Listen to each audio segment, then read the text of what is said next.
Alright, everybody. What's up? I hope everybody's having a wonderful day. If you're not having a wonderful day, I hope you can make the next day the best day possible because there's got to be a brighter side at the end of the story. I don't know. I've been trying to post numerous music videos and I keep getting blocked, so I'm gonna go away from music for a minute and try something else and hopefully be able to post a video because wasting hours is a waste of time. So today we're gonna do 8 athletes that were caught cheating at the Olympic Games. Like, I mean, come on, people. Why would you do that? Like, but man, I have no comment.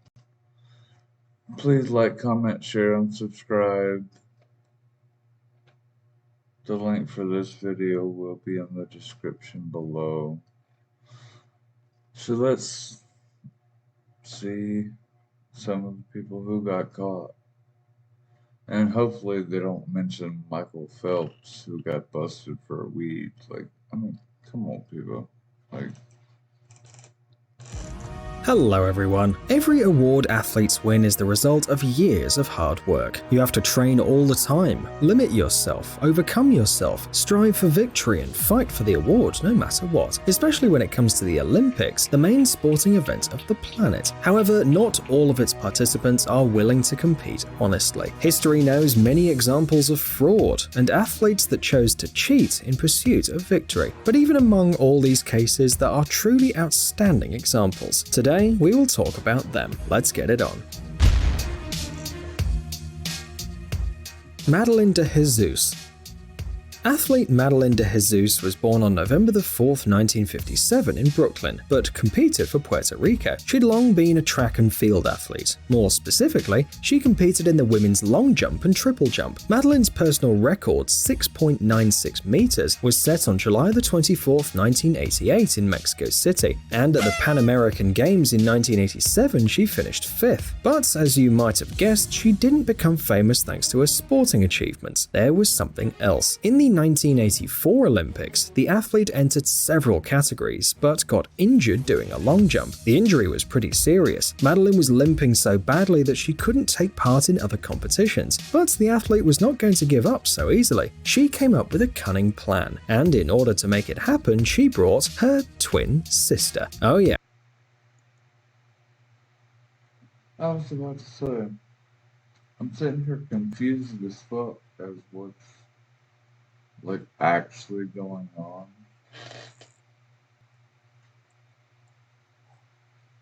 So there's a twin sister. Is she just as talented?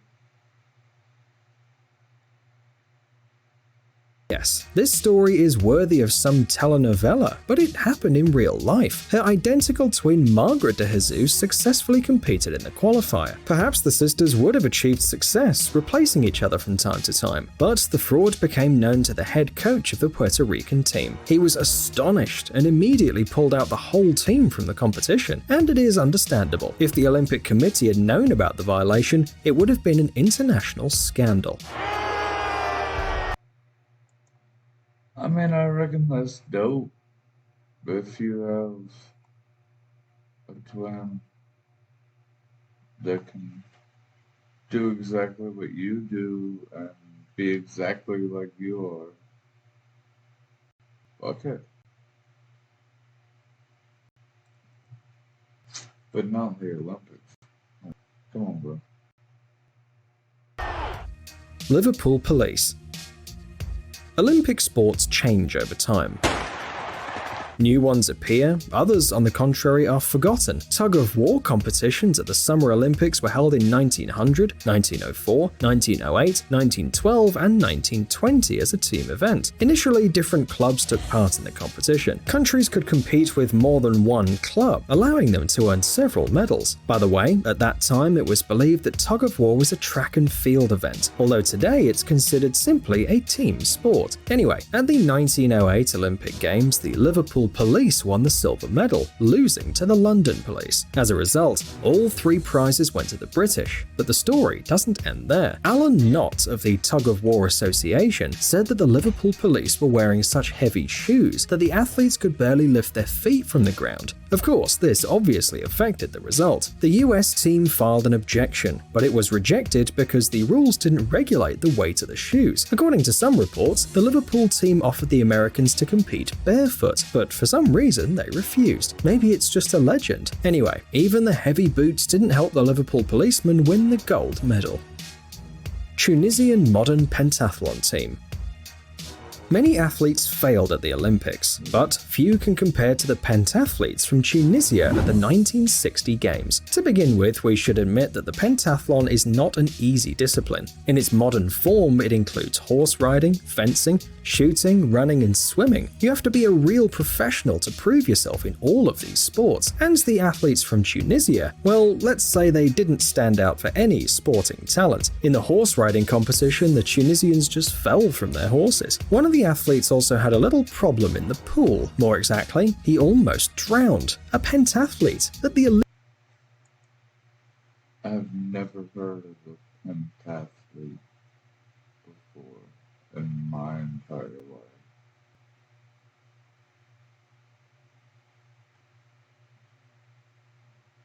So,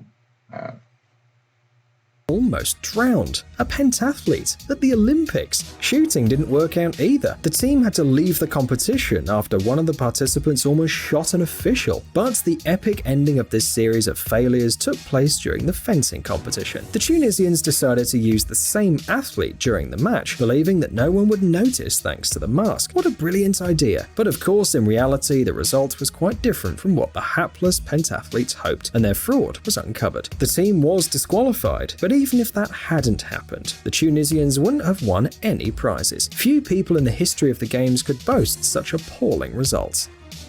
Karl Schwarz.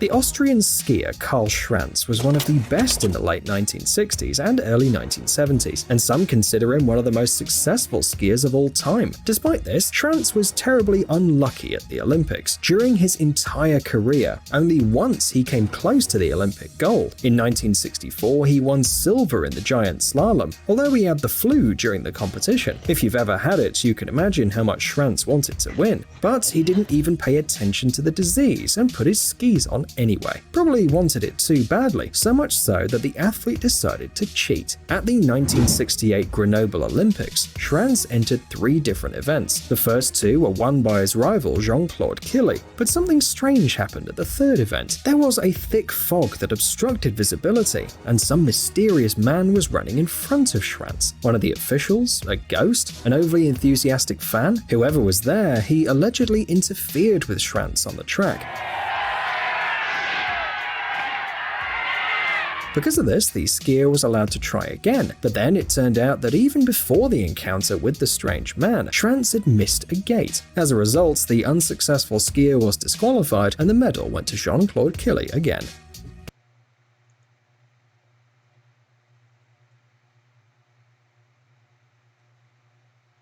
well,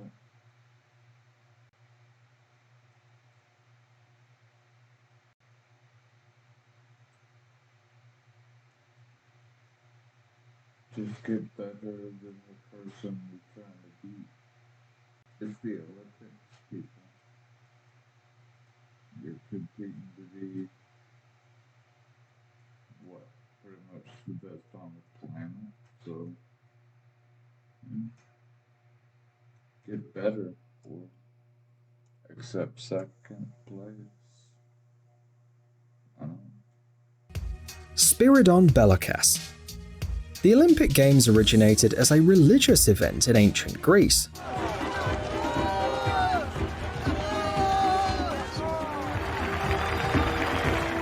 The modern games were revived by Frenchman historian Pierre de Coubertin, but Greece was and still is their homeland. But what about Greek athletes? Well, despite the centuries-old history of the games, there are real cheaters among them. It looks like they don't respect the memory of their ancestors. Spiridon Belokas competed at the first new Olympic Games in the summer of 1896 in Athens. Being a part of the revived tradition sounds awesome. Belokas was one of the 17 athletes to start the Olympic marathon race. He crossed the finish line third, after Spiridon Louis and Charilios Vasilikos. Still, it was a great and honourable result, until the truth about this race was revealed. It turned out that Belokas didn't even try to overcome the entire distance as a real marathon runner. Instead, he did part of the way in a cart, and then got off and finished successfully. Yes, the very first Olympics weren't flawless. Of course, Belokas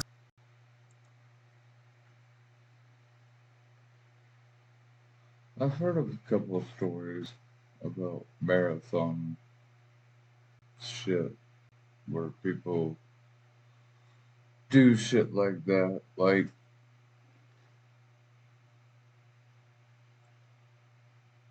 what does it gain you to cheat to get ahead in life?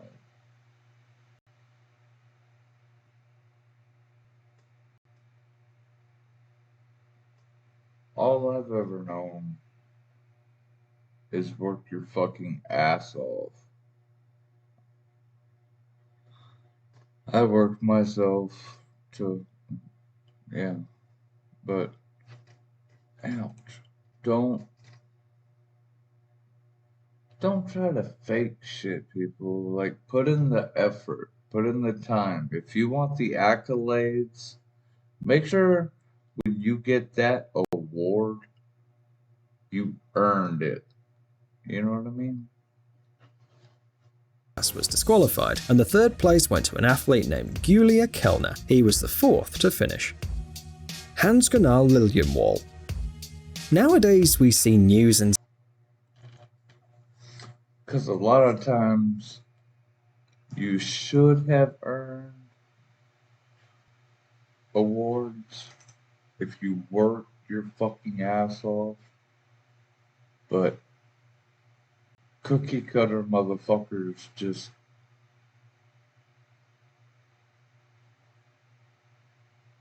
scandals about doping all the time. Famous athletes are constantly suspected of using certain substances, and some are even caught red-handed. Scandals, accusations, insults, things can get rather heated. This was not always the case though, but there's always a first time, right? Somebody must have been the first person to get caught, and we found him. Swedish modern pentathlete Hans-Gunnar Lindwall participated in 3 Olympics, 1964, 1968 and 1972.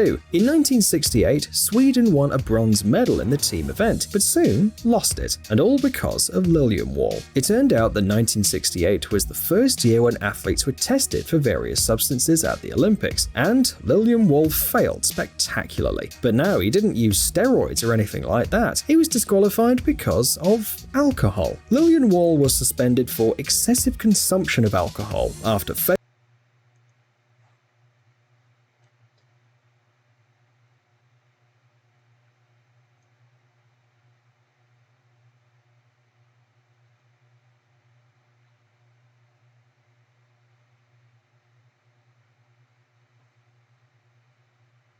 failing the test, and later confessed that he had 2 beers before the shooting competition, to handle the anxiety. It's a very strange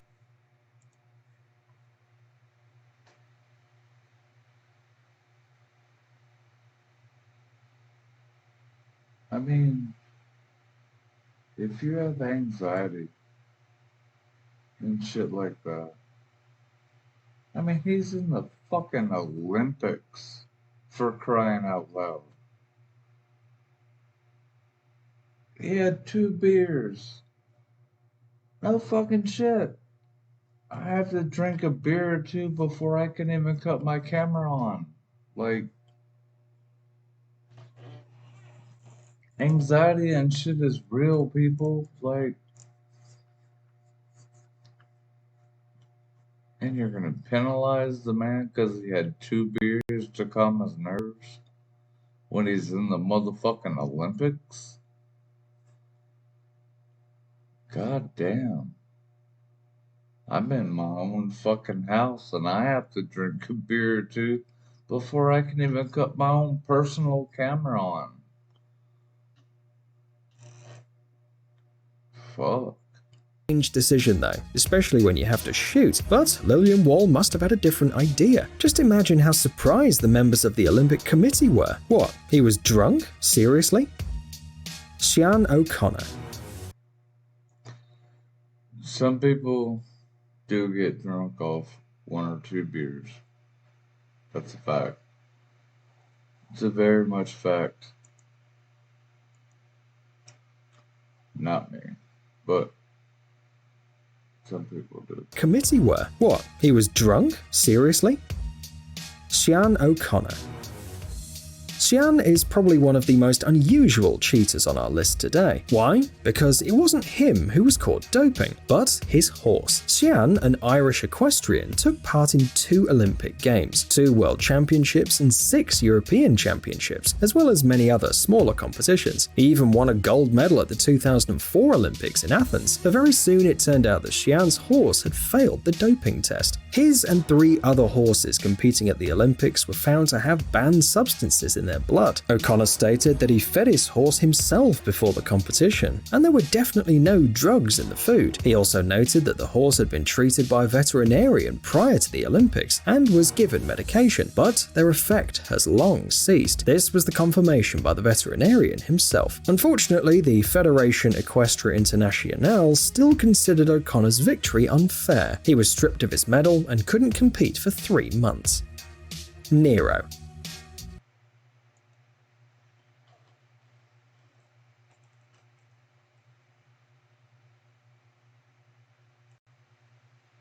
So, I mean, I know the whole doping shit and all that, like, but